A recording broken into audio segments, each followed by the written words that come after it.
Okay okay இப்போ பைத்தல் மலையில் ஒரு சின்னதாக பேர் ஃபுட் ரன்னிங் பண்ணால் பேர் ஃபுட் ரன்னிங் பண்ணனால ஒரு சின்ன என் லைஃப்பில் நடந்த ஒரு இன்சிடெண்ட்டை சொல்கிறேன்.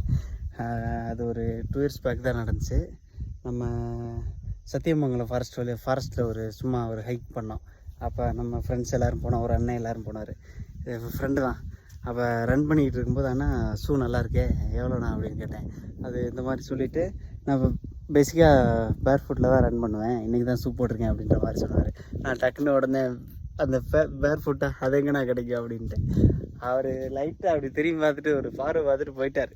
எனக்கு அது ஒன்றுமே புரியல, என் மண்டைக்குள்ள ஓடிட்டே இருந்துச்சு, என்னடா அது என்ன தப்பாக கேட்டோமா அப்படின்னு. மூளை வேலை செய்யலை அந்த டயத்தில். அப்புறம் ட்ரெக்கிங்லாம் முடிச்சுட்டு கீழே வந்தோடனே ரேஞ்சு கிடச்சோடனே மொதல் வேலையாக அதான் சர்ச் பண்ணேன், என்ன அது பேர் ஃபுட்னு. அப்புறம் தான் அடங்கொய்யா ஆனால் வெறுங்கால்றா அப்படி. ஐயோ அண்ணா இதை நீ வெறுங்கால்னே என்ன சொல்லியிருக்கலாமேன்னு தோணுச்சு. இருந்தாலும் அவ்வளோக்கு தற்குறியாக இருந்திருக்கவேன்னு அந்த டயத்தில் மூளை வேலை செய்யலை. நான் எப்போல்லாம் ஓடுறேன்னா எனக்கு அந்த இன்சிடென்ட் தான் ஞாபகம் வரும். ஓகே.